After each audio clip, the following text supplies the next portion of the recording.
नमस्कार, मानस मिश्रा वली news India में आप सभी का बहुत बहुत स्वागत करता हूं। अगर रेप केस के मामले में जज का एक ऐसा गैर जिम्मेदाराना फैसला और ऐसी टिप्पणी जो उस परिवार को और उस पीड़िता को कहीं ना कहीं शर्मसार कर दे और उन्हें अपना फैसला वापस करने पे शायद मजबूर कर दे और आने वाले समय में कोई भी उस तरह के केसेस जो कहीं ना कहीं किसी तरह से निकल कर बाहर आते हैं वो केस बाहर नहीं आएंगे।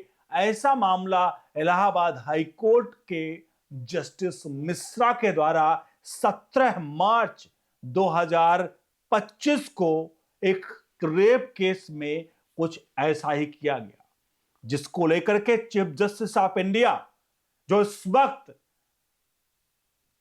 फैसले जो सुना रहे हैं एक के बाद एक जबरदस्त फैसले सुना रहे हैं।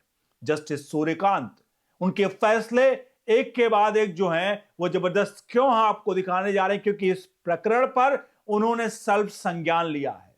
क्या है पूरा मामला, और सेल्फ संज्ञान सिर्फ नहीं लिया है, आखिरकार ऐसे जजों की रूह कांपने वाली आखिरकार क्या चीजें उन्होंने बताई है, क्या कुछ है वो दिखाएंगे। अनुरोध करेंगे इस पूरे प्रकरण पर अपनी राय प्रतिक्रिया जरूर दीजिएगा।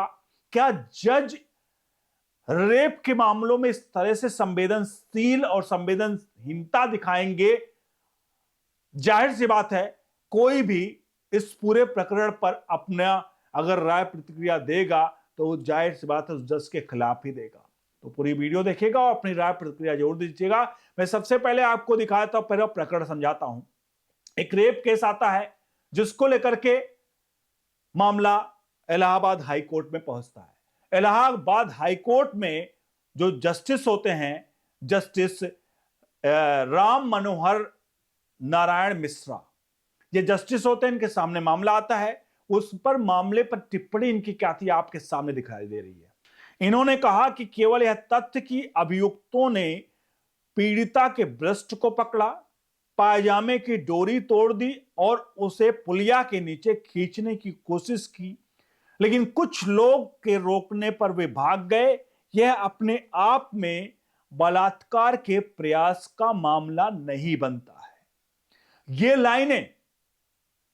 ये लाइनें अपने आप में अति, कहीं ना कहीं अगर बात करें तो एक किसी चीज की अति होती है ना, वो उस चीज की अति को दर्शाता है।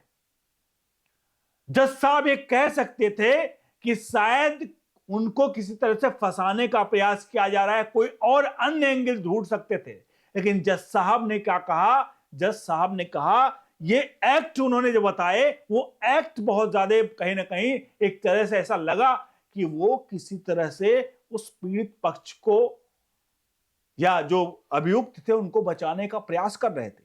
अब इन सबके बीच में चीफ जस्टिस ऑफ इंडिया सामने आते हैं और वो क्या कुछ कहते हैं, अब उनकी तरफ बढ़ते हैं, क्योंकि उन्होंने सेल्फ संज्ञान लिया है।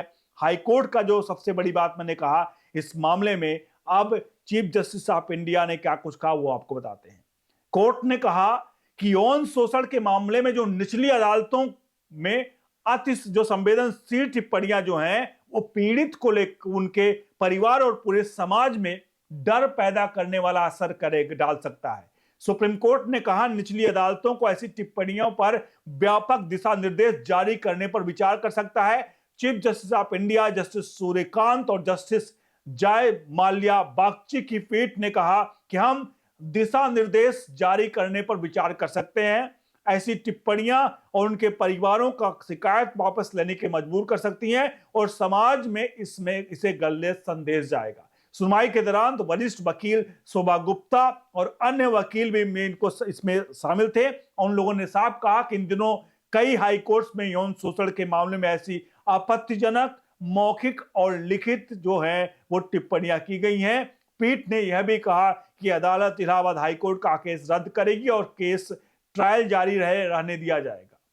अब ये सब पूरे के पूरे प्रकरण में आप खुद समझ सकते हैं कि एक जज के द्वारा इस तरह की टिप्पणी कैसे दी जा सकती है, और अगर इस तरह की टिप्पणियां जज दे रहे हैं तो कम से कम यह अति संवेदनशील ऐसा मामला है जहां एक बार जरूर चीफ जस्टिस ऑफ इंडिया को सोचना पड़ेगा कि आखिरकार अगर जज कोई फैसले लेते हैं तो उस फैसले को एक बार तो जरूर उनको डबल थिंक करना पड़ेगा।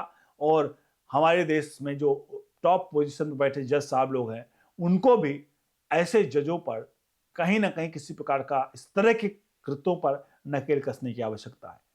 बहुत बहुत धन्यवाद।